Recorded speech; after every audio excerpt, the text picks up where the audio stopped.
Live from the O'Harrell Construction Studio in downtown Jackson, it's the Bart Hawley Show. I'm Adam Bragginser, inviting you to join Bart and his guests, Jackson County Airport Manager Juan Zapata, from Northwest Community Schools kindergarten teacher Christy Hammond, and Young Fives teacher Gina Frederick. For the April Fool's Marathon and 5K race director Jeff Beagle, with for the ORS Race Series Melissa Burgett. From the Michigan Gem and Mineral Society, Monica Hammerding, with rock, mineral, and fossil show exhibitor Eric Rintamaki. Owner, inventor from Sandhill Crane Vineyards, newly named Nike Award winner Holly Peterson, with from Kitchen Little Catering, Jake Osborne. And now, here's Bart. Thank you, Adam Bragginser. And welcome to the show. Good afternoon, everyone. A bit cooler than yesterday, 43 degrees in Jackson. And the National Weather Service says that we have an elevated fire danger today through Friday. And that exists because we've had dry weather and we're expecting some more strong winds. We also anticipate thunderstorms on Friday night into Saturday morning. And on Saturday, the winds could be as strong as 40 miles an hour. For the rest of today, sunny, hopefully warming up to 50. Overnight tonight, 30. Sunny on Thursday, a big improvement, high 59. And Friday, it's going to be great. Sunny and a high of 71. Saturday showers, but just in the early morning hours, high of 70. Sunday, chance of showers, high of only 46. And the roller coaster weather continues into next week with 48 for a high on Monday and 62 for a high on Tuesday. That's today's weather. Presented by Kelly Express. Today, you're invited to the Kelly Express grand opening and ribbon cutting at the all-new Kelly Express on the corner of Michigan and Robinson. Beautiful, huge new store with all your favorite conveniences, snacks, drinks, a walk-in beer well, quality mobile gas, and much more. Hope you can make it. The ribbon will be cut at 4:30, and they'll also be cutting the ribbon for the new American One Credit Union branch in the same complex. I wonder if it's going to be two different ribbons or one long ribbon. I think a really long one would be cool. That'd be, it'd be very long, but it'd be different. Let's see. I think the chamber has a spool of ribbon. Hopefully it's a fresh spool. We'll see you there this afternoon. Let's look outside.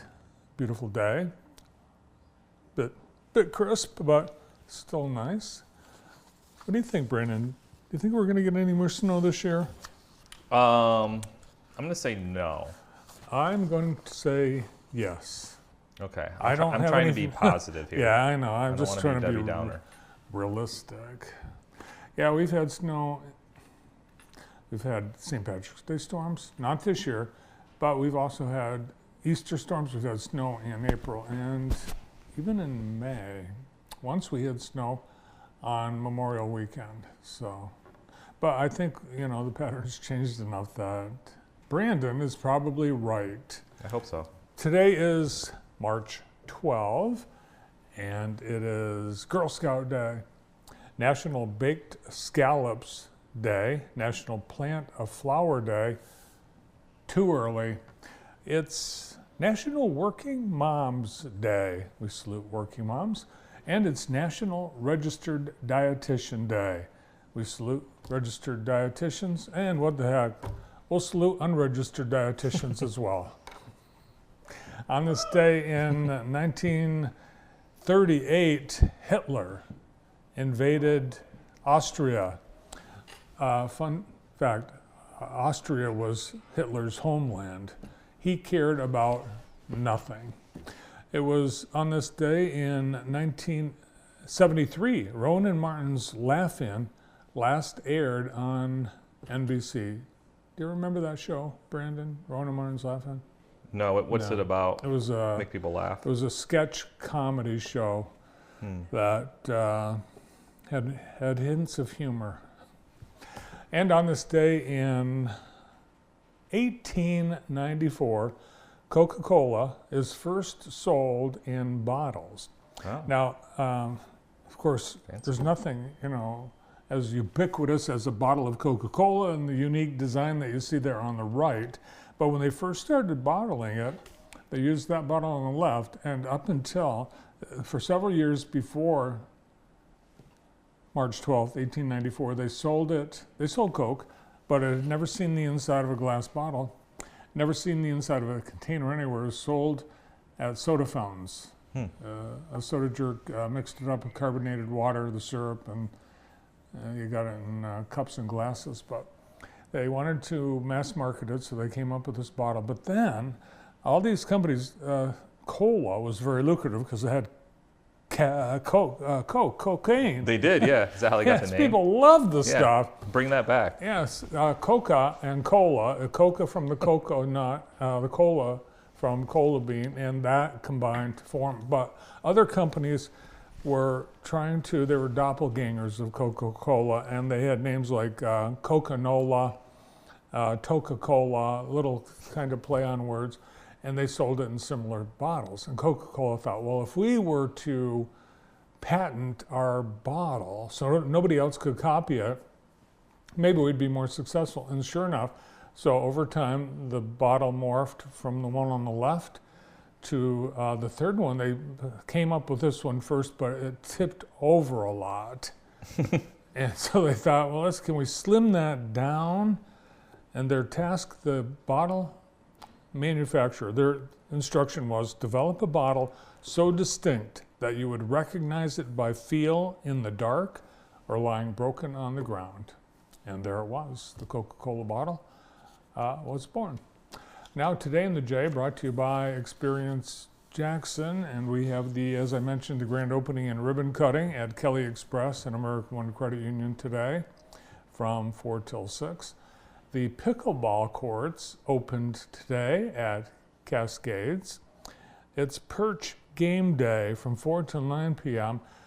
Perch I know as a fish, but apparently it's also a game, and they will be playing that at Game Place tonight at 135 South Mechanic.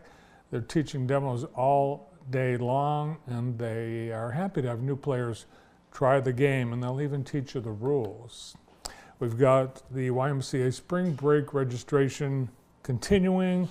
They're suggesting you hurry because they have limited space available for the staycation at the YMCA Spring Break. So visit jacksonymca.org and get signed up. They'll have morning sessions and afternoon sessions so they can get even more kids in from ages 5 through 12. And that's Today in the J, brought to you by Experience Jackson. City of Jackson announcing this morning that the State of the City address by Mayor Daniel Mahoney will be given next week. Mayor Mahoney will present his 4th State of the City address, a time for the community to reflect on the city's accomplishments and learn about priorities set for the next year. And I'm sure that the mayor will talk about the end of free parking in downtown, as is, I think, everybody in town. Are they talking about that? Is that a hot topic? I couldn't tell. It's a hot topic downtown today. Last night, the city council voted to institute a pay for parking plan, and that will include kiosks where people will swipe their card, enter their parking space number. All these streets in blue will be in the new system, and there will be some 47 kiosks scattered throughout the downtown. The parking lots will continue to have permit parking, and the rates for green will be $72 a month, and the yellow lots, the consumers surface lot behind Dollenberger's and the 2 structures, those will be the bargains, $54 a month. There's one brown lot, and that is the lot that is for downtown employees to park for free. On-street parking will be $2 an hour. It's likely later this year it'll go into effect. And I'm sure we've got a few other unanswered questions that will be fleshed out in the weeks and months ahead. The mayor's State of the City address will be at 6 p.m. Everyone's welcome to attend. It's in the former Masonic Temple building, which is now it's called the City Center, and it's being converted into a downtown community center with an incubator kitchen, a food service training center, and much more. And it's beautiful so far. It's going to be even more beautiful by the time it's all done later this spring.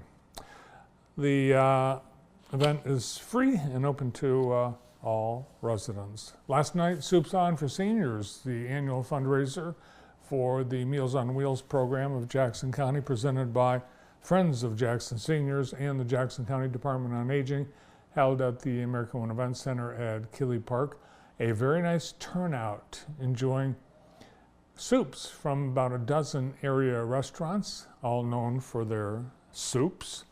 And people loved all the offerings, plus new this year, bread and desserts. Guests had an opportunity to bid on some awesome silent and live auction items and enjoy the music of Matt Walsh. Tim Boss serving as auctioneer. This event over the years has raised enough. In fact, in the last few years, they've been able to buy 2 vans that they've been able to use in the program, and they appreciate all the donations and all the support and attendance at last night's event. The high school basketball postseason is continuing. Last night, it was the boys' quarterfinal game with Lumen Christi and Riverview Gabriel Richard at Ypsilanti Lincoln. JTV Sports was there, and here are a few of the highlights.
Our sponsor of the day today is Dahlem. Thank you, Dahlem.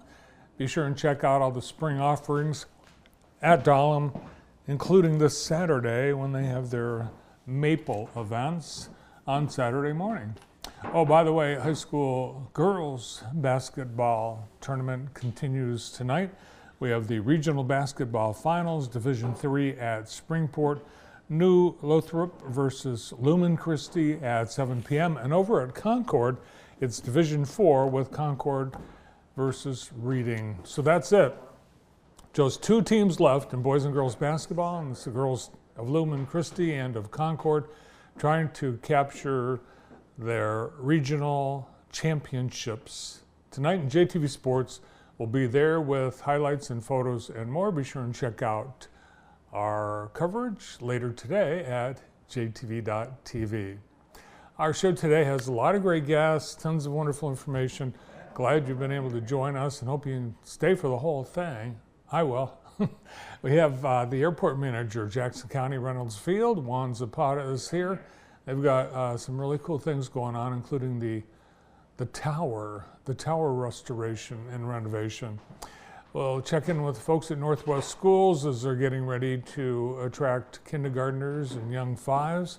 Christy Hammond and Gina Frederick are visiting. We have a preview of the ORS Race Series event, April Fool's Marathon and 5K. And Jeff Beagle, the race director, will be here along with Melissa Burgett from ORS. With the Rock, Mineral, and Fossil show this weekend, Monica Hammerding and Eric Rintamaki, he is an exhibitor. And from Sandhill Crane Vineyards, Holly Peterson. And Holly is bringing with her Jake Osborne from Kitchen Little Catering, and they're teaming up this year. So we'll hear about that and more today on JTV. Great to have you here. And we begin right after this.